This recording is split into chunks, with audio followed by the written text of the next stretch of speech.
Hello, and welcome back to another Blu-ray review. And this is another Eureka release, surprise, surprise, from May of 2023.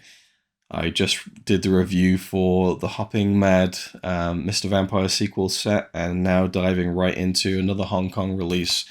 This is Burning Paradise by Ringo Lam, released in 1994. This is kind of a dark Wuxia epic. Yeah, I was intrigued by this when I first saw the trailer when this Blu-ray was announced.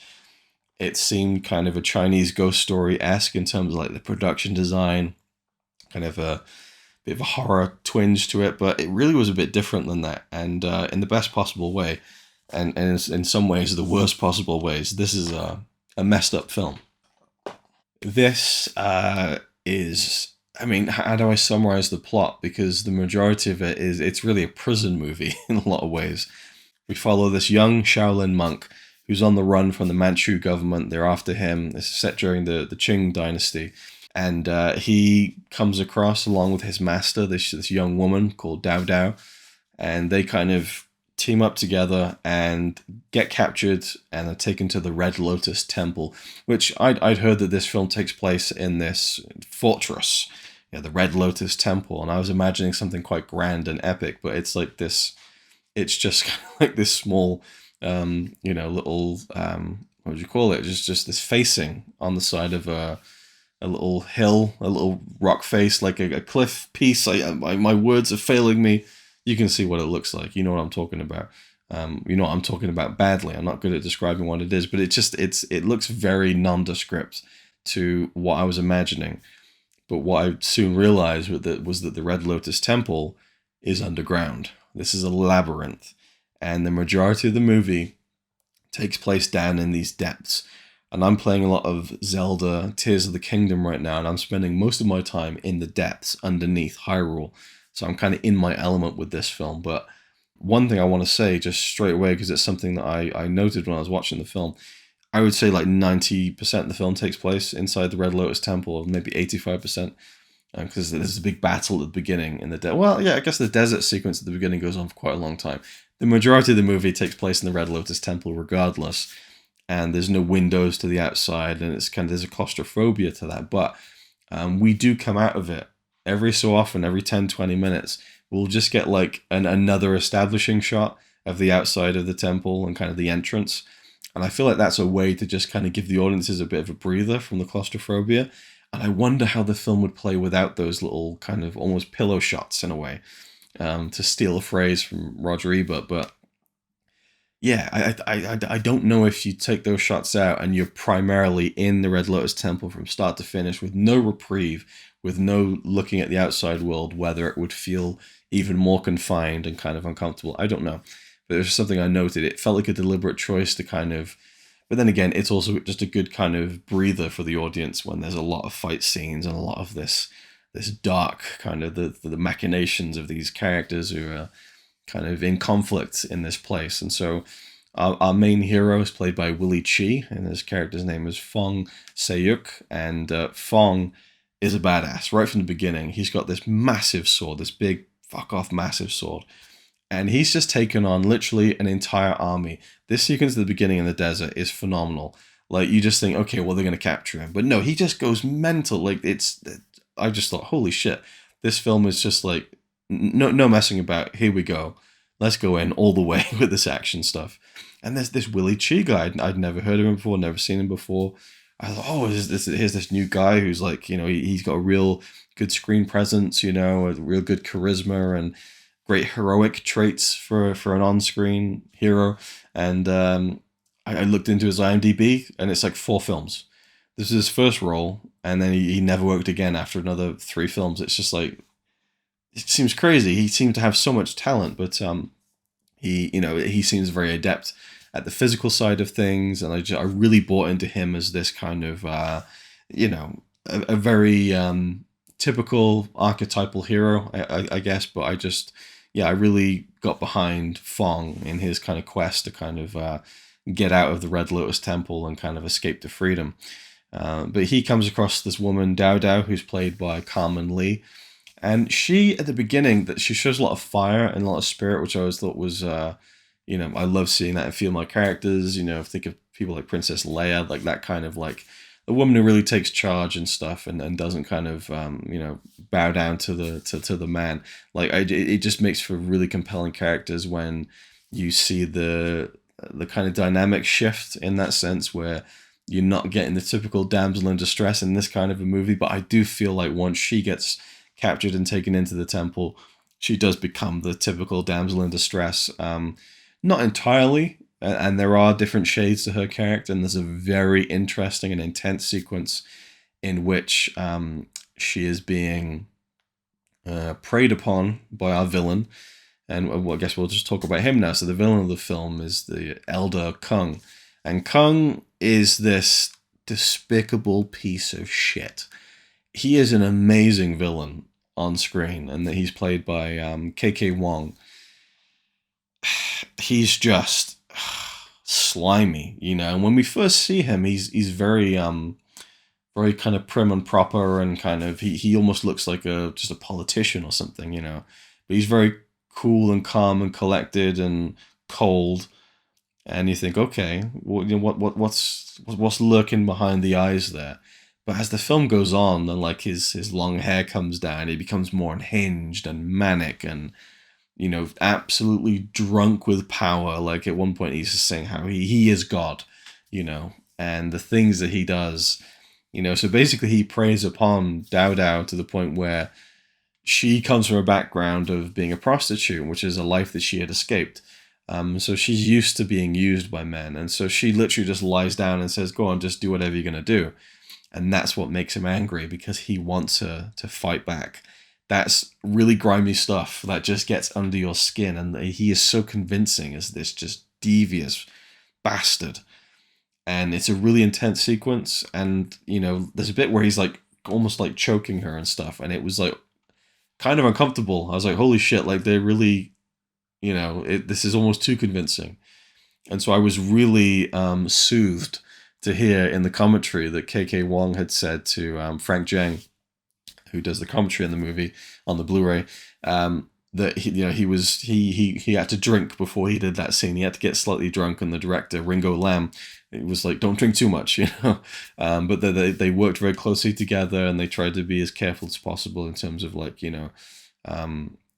getting through the scene, but making it convincing. So I'm glad that it was treated seriously, because I was almost worried that they were kind of taking liberties with the actress there. But no, it's I was glad to hear that he was very troubled to have to do that scene, because it was very convincing and just a very dark moment. So this character Kung is just I'd put him up there, maybe like top 50 villains I've seen in a movie. That he has flair about him. He's a painter, which comes from the actor himself, KK Wong, who seems to have really informed so much of the film. Ringo Lam was inspired to make this film from a painting that KK Wong did, a Buddhist painting, and that kind of was the inspiration for him to make this movie. The movie's also kind of based on a very old Chinese lost silent film called, I think it's The Burning of the Red Temple. It was 1929 silent film that was lost, and it was like, I think it's 27 hours long. It had like 16 parts or like 19 feature-length segments, and it's big epic. And it was also notable for being like in the Wuxia genre, which was banned in the early 1930s for fear that it would incite rebellion from people watching these kinds of films. And the Wuxia genre is not one that I'm totally knowledgeable on, but certainly it's a staple of Hong Kong cinema from what I can gather, and Asian cinema as well. Anyway, so East Asian cinema, I should say, and point out and clarify and specify. Yes, KK Wong, like in terms of like, I think there wasn't a production designer on the film, and everyone kind of chipped in, and KK Wong like did the paintings that you see in the film. He did like the opening credits, and there's also like a painting that morphs into the live action. He did that, so he also just seemed to be really instrumental in this film being made, basically. Now, one thing I should say, I mean, we're kind of jumping around a little bit here, but as it's on my mind, there was originally meant to be an interview with KK Wong on this Blu-ray, and it was omitted at the last moment.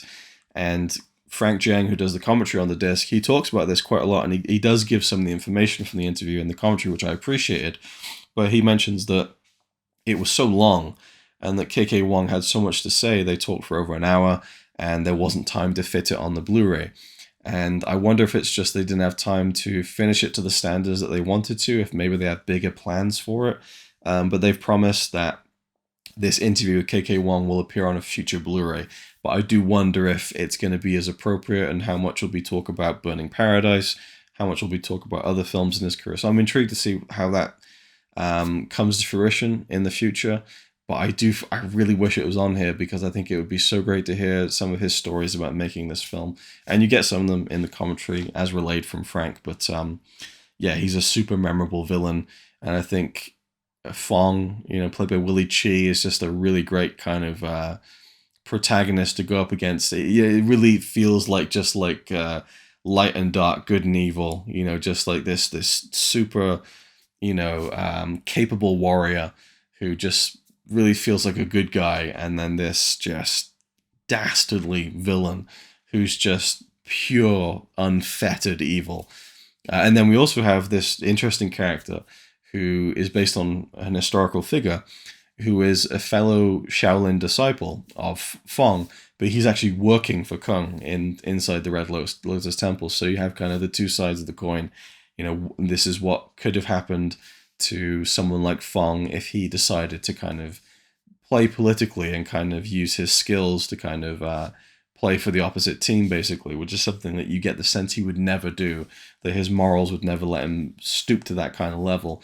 But then there's such fertile ground for this other character, and his character's name was Hong Hei-kun, who is a historical figure and is played by the actor Yang Sheng.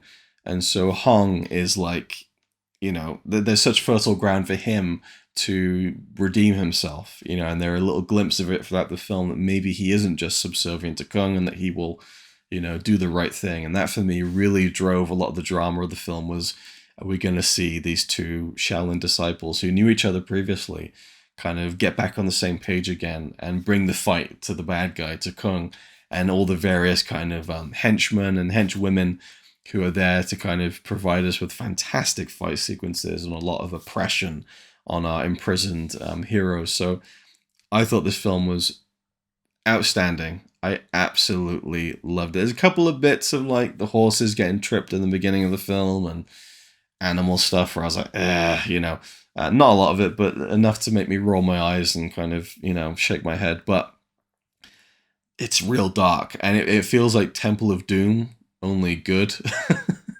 I never liked Temple of Doom. It just felt like, because you had the precedence of Raiders of the Lost Ark, where it's like this globe-trotting adventure, and then it's all confined to this one location for the film, and it feels off to me, Temple of Doom. I need to revisit it, to be fair, but this was like Temple of Doom, but really super dark, and with fucking amazing fight sequences. Like, again, they just do this stuff so well. And these fight scenes are just, I'm just like, my eyes are going all over the screen, like, what is coming next? And yeah, absolutely phenomenal fight sequences. But also, like, and the humor is one interesting thing. At the beginning of the film, there's a lot of, like, sexual humor with Fong and his master, and he's accidentally groping Dao Dao, and I was like, well, okay, where are we going with this? It seemed like a bit too far in that direction. And then once we get to the Red Lotus Temple, it's just gone. And it's super serious, super dark and violent. And I'm like, holy shit. It's almost like they lured you into a false sense of security, being like, yeah, this is going to be like an action film with lots of like sexual innuendo and all that kind of stuff. But no, they pull the rug out and it gets super dark. But the humor does pop back in again throughout the film in later stages. And one thing that Frank Jiang, I guess I'll just talk about Frank Jiang's commentary as we're going through my thoughts on the film. Phenomenal commentary. There's so much great information in there. He did a really great job with this one. I loved hearing about everything that he had to say about the film and the people who were in it. Absolutely top stuff. But he was talking about the humor, and he's even like laughing as he's watching the film, saying like, that's a really modern Hong Kong slang that they're using there. And there's even a point where Kung, is it Kung? I don't know how you pronounce this name, It's with my hay fever and sinuses, Kung kind of just it sits at the back of my throat a little bit. But he, this big imposing villain, this proper bastard.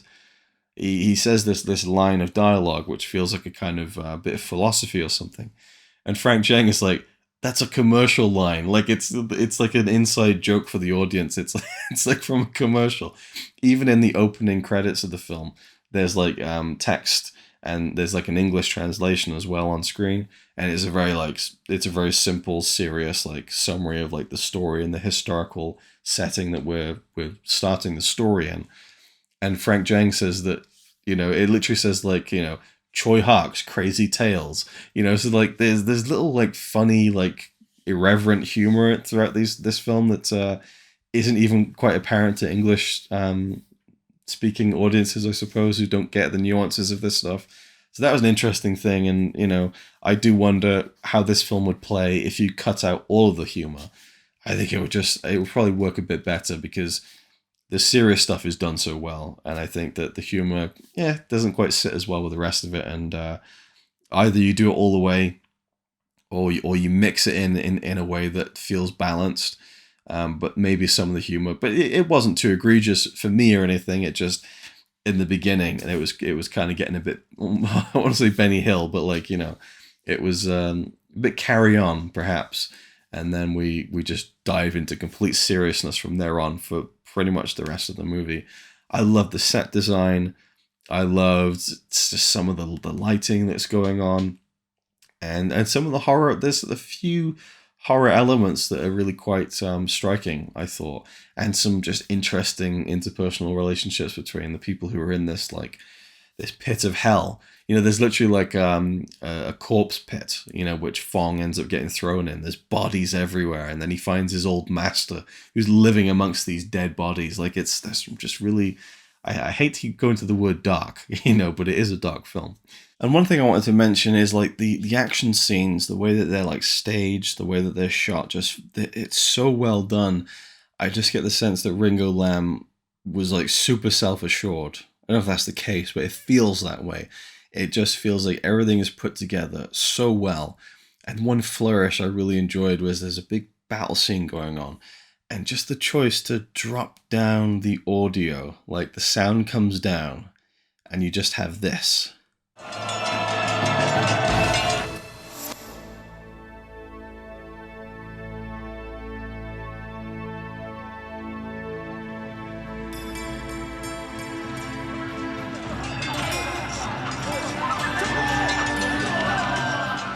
I just thought that was such a unique choice that it was just super striking, and to me just kind of showed me that this is a director who really knows how to engage an audience, and that was a real highlight of the film for me. Even though it was a very small moment, it really left an impact.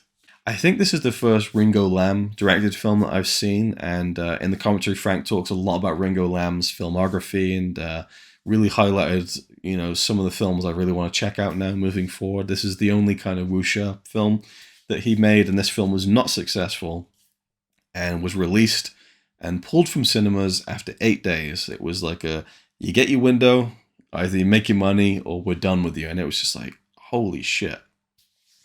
And it's really only with the advent of VHS, DVD, now Blu-ray with a gorgeous new restoration that films like this get to live on and get a second life. And I forget now, Frank Cheng talked about how he met Ringo Lam and he was with KK Wong. And I'm not sure if I think it was Ringo Lam who Frank said, "Can you sign my Burning Paradise DVD?" And he was lit up like, oh my God, no one ever asked me that, So it feels like kind of the redheaded stepchild of his filmography that is now getting its due in forms of like releases like this. So that's really great.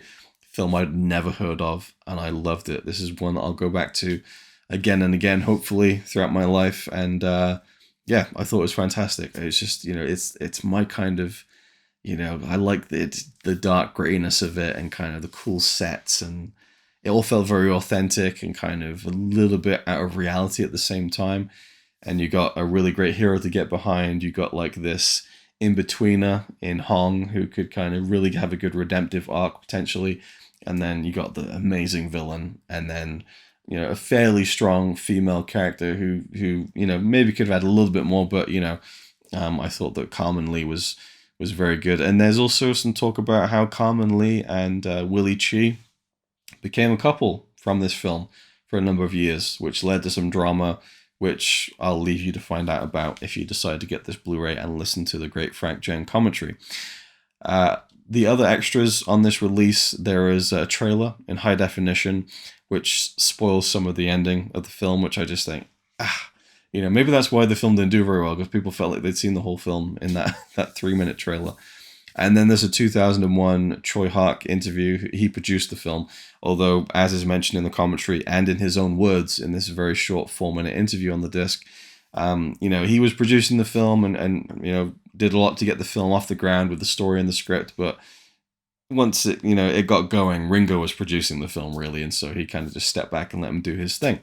And he even suggested that Ringo Lam should be the guy to direct it once Troy Hark was approached to direct the film, and he said he was too busy with other obligations, and so he would produce the film and suggest the director. So it's an interesting little 4-minute piece. It's a bit light. At the end, he just says something to the effect of, I like the film. He did some very interesting things with it. And that's it. But then again, English, he's speaking in English in the interview. Maybe that was he couldn't fully articulate himself in English. I don't know. But nice to have it for sure. But I really wish the KK Wong interview had been on this release. So the slipcover, fantastic. This is a piece by Darren Wheeling. Really suits the movie. I just think it's a gorgeous piece. And then we, of course, have the booklets. So the booklets has an essay, along with, of course, the usual cast and crew listing at the beginning of the booklet. And the essay is called Temple on Fire, Blasphemy, Perversion, and the Dark-Faced God by James Oliver.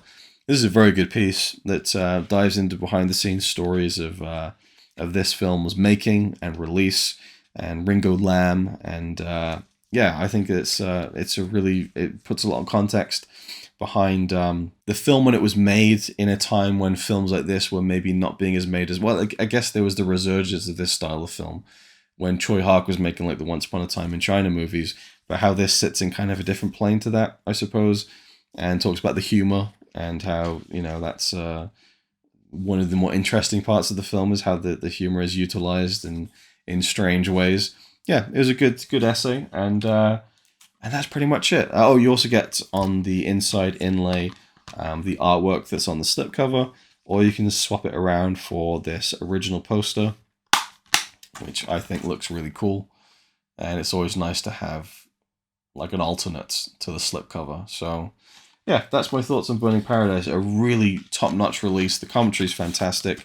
Again, do wish we had the KK Wong interview, but I think that it's again, films like this that were maligned upon release and maybe didn't quite get their due, now getting a new life with Blu-ray, I think is fantastic, and I had a blast with the film. And I think that it's in terms of that kind of it's kind of, I say it's like a dark wuxia epic, but it's like a small epic because it's all contained within that Red Lotus temple, which is such a cool but horrible location, So yeah, this is definitely one for me to go back to again and again, and I really enjoyed this one. So Ringo Lam is now a director. One of the many kind of more points of reference in Hong Kong cinema I need to kind of chase up on and follow down and dive into the rabbit hole with. But that's pretty much it. Thanks for watching. Hope you enjoyed, and I'll see you in the next one.